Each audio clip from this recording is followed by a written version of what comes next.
What's going on, guys, and welcome back to another episode of Career Mode. This is episode number 135, and we start today's episode off by buying another 87 rated player. And as you can see, after Di Maria accepted his contract, well, you know it's going to be him, don't you?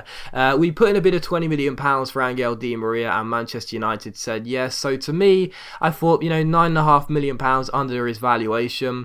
We're probably only going to be here for another 6 months, 6 months maximum. So why the hell not? Basically, I feel like Di Maria is going to be a great player for us, as well, as you can see by his stats. Again, it does fit in with our objective of signing more experienced players, as I've never really done that before. I've always signed younger players with high potential. I want to try and do something different this year, just to change it up.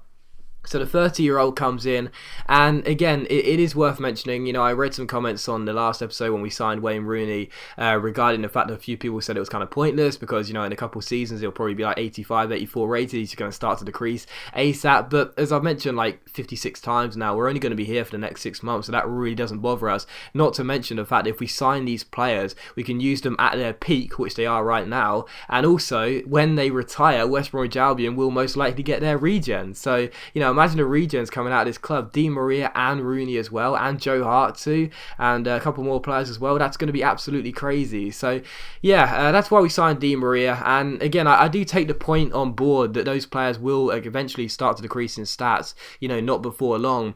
But at the end of the day, if we're only going to be here for a few months, we may as well sign those players that are at their peak to improve the best possible team lineup with this team, just to make sure we can play with as many great players as possible. But as you can see, Di Maria would get thrown right into the first team for this game against Southampton to make his debut away at St Mary's. As you can see, again, I've changed formation. He's going to be playing on that sort of right attacking mid-slot, Rooney through the middle, Carrillo on the left, so Carrillo can cut into his right foot, and Di Maria onto his left, supporting Niang up top. And that is one hell of a frightening lineup. It really is. Attacking-wise, that is so strong.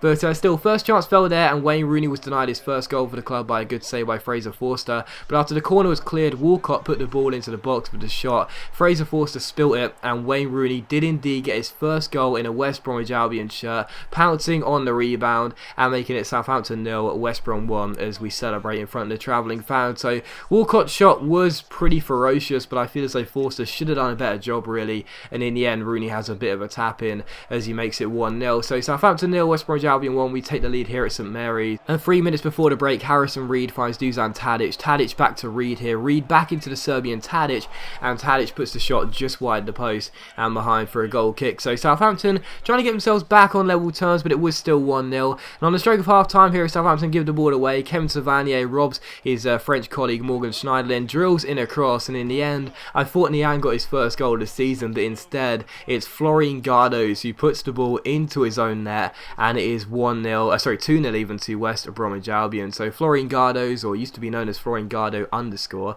not sure too many of you would have been here at this channel long enough to remember that. He turns the ball into his own net regardless, and the Romanian centre-back is left red-faced. So Southampton 0, West Bromwich Albion 2, and the game looked beyond doubt now. So 2-0 to the Premier League holders. But as Jay Rodriguez collects the ball here and finds Morgan Schneiderlin, back to Rodriguez inside to Mandron. He finds Gaston Ramirez, whose chip shot hits the post, and Southampton are denied an absolutely wonderful team goal by the woodwork there. That would have been a fantastic goal, but it was still 2-0 to the away side. And in the 64th minute, Wayne Rooney finds Andre Carrillo. Carrillo chips it through towards Niang. Niang has to run on Moreno. He's one-on-one with Fraser Forster. Surely now he's going to get his first goal of the season. No.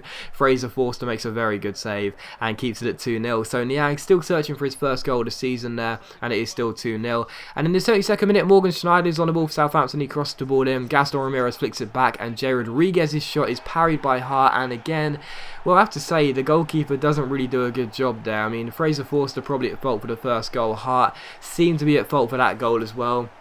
Maybe I'm being a little bit too critical, but when the shot comes in, it's not really too powerful, and Hart just parries it, and it goes straight to Gaston Ramirez, and the Uruguayan makes it 2-1. So Southampton back in the game, it looks like, but in the 77th minute, Jack Wilshere with a great shot of persistence tackles target twice and runs down this right-hand side, beats the last man with the fake shot, and finesses the ball into the corner, and says, that is what you get for benching me. Seriously, I am more than good enough to play in this first team. Why have you put me on the bench? bench because I can do that. So Southampton 1, West Brom 3. Wilshere comes off the bench, scores an absolutely fantastic solo goal as he fake shots around the last man, finesses the ball into the corner and makes it Southampton 1, West Brom 3, and now the points are officially sealed. And in the 86th minute, Paco Alcacer, also off the bench, goes down this right hand side, takes on James Ward-Prowse, has enough pace to beat the Southampton number 16, cuts inside, goes through, looking for his first goal in a West Bromwich Albion shirt, but Forster turns the ball away and Southampton clear it. So final score, Southampton 1, West Brom 3.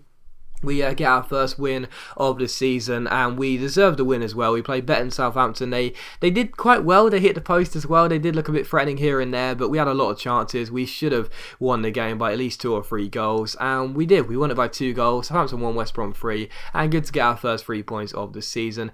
Following that, Berahino said he's not happy with his role at the club, and that is not a real surprise as he's now a 5th choice striker.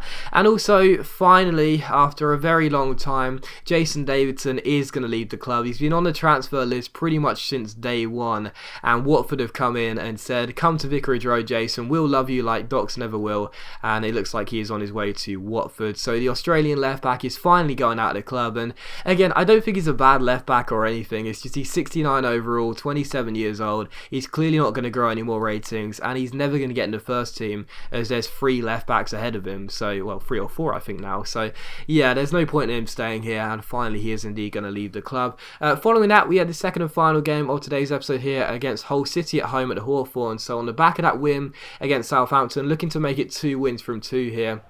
Yes, we took on Steve Bruce's men, and the first chance fell in the 17th minute as Hull gave the ball away. Niang went down the left-hand side and crossed it in towards Carroll, and he was denied by an absolutely fantastic save by Jakupovic. What a stop that is by the Hull City goalkeeper, and it's still 0-0. And from the corner it's crossed in, Niang wins the header, and it goes just wide and behind for a goal kick. So still goalless in this game at 0-0, but a good chance there to break the deadlock. But from the goal kick, Jakupovic ends up clearing the ball forward as the number 16 searches for Yannick Sagbo, but as Jordan Henderson wins the header, it goes all the way to Paul McShane, and McShane has a heavy first touch. He's intercepted by Andy Carroll, who sprints down the right hand side, cuts inside with a double step over, shoots, Jakupovic saves it, but Niang finally gets his first goal of the season. I say finally, it's only been 3 games, but Niang gets his first goal of the season. Carroll's shot well saved by the goalkeeper, but Niang is quickest to react, heads the ball into the open goal from the rebound and makes it West Bromwich Albion 1, Hull City 0. So 1-0 to West Brom.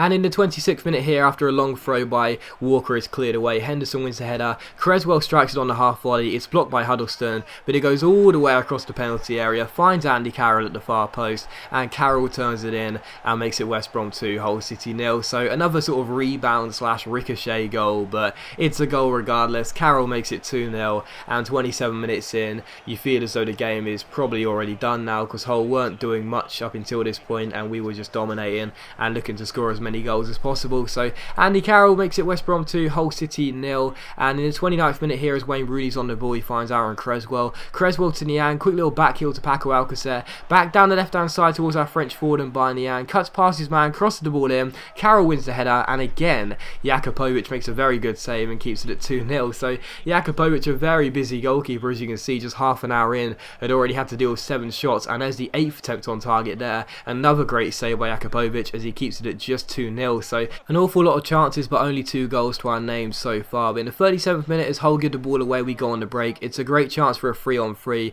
Paco Alcacer gives it to Andy Carroll down this right hand side. He's 1-on-1 with the goalkeeper, and it's an absolutely fantastic finish by the former West Ham, Liverpool and Newcastle striker. Very, very nice finish by Big Andy there. The finish was so composed as well. I know he's a left-footed player, so all I had to do was finesse it into the far corner, but he just opens up his body, it clips the inside of that far post and nestles in to the bottom corner of the other side of the goal. So West Bromwich Albion 3, Hull City 0. Andy Carroll gets his 2nd goal of the game, and the points are surely ours. But as you can see here in the second half, we tried to make it 4-0, but Ryan Sarr, just off the bench, almost scored his first touch, but his header was cleared off the line. We keep the chance alive though of Ravel Morrison playing the ball forward towards Andy Carroll. He chests it down and shoots on the volley, and again Jakupovic with another great save. Berahino crosses the ball in, Alcacer's header is again brilliantly saved by Jakupovic, and it's still 3-0. So many chances, and I couldn't believe it was still 3-0, because, you know, 3-0 is a great scoreline, don't get me wrong, and Hull aren't a bad team, but the fact of the matter is there were just so many attempts on target as Berahino's header goes over the bar there. It should have been 5 or 6 at this stage. So many great chances, but As you can see, 18 minutes before the end of the game, Hull City did grab themselves a goal. Paul McShane's free kick was floated into the area, and Harry Maguire has a very simple header as the former Sheffield United centre-back heads the ball past Joe Hart and makes it 3-1. So, very poor goal to concede there. Just a simple floated ball into the box, and Harry Maguire says, "Thank you very much, that is 3-1. So, West Brom 3, Hull City 1, but I couldn't see them doing anything other than that, really. And in the 84th minute, Ravel Morrison's on the ball for us here. He searches for Andy Carroll, plays the ball into the box, and Carroll does get his hat-trick. Finally, Jakupovic is beaten for a 4th time. Great ball by Ravel Morrison, great header by Andy Carroll. West Bromwich Albion 4, Hull City 1, and the points are secured. So, should have won the game by more goals, to be honest, but at the end of the day, the most important thing was getting those back-to-back wins. A very, very good performance. Carroll's hat-trick, Niang getting his first goal of the season, very nice to see, and a good performance all round. So, as always, guys, a big thank you for watching the video. I really hope you have enjoyed it. If you have enjoyed today's episode of Career Mode, then please do leave a like, because that's much appreciated and it really does help my channel out. And I'll see you for the next episode very soon.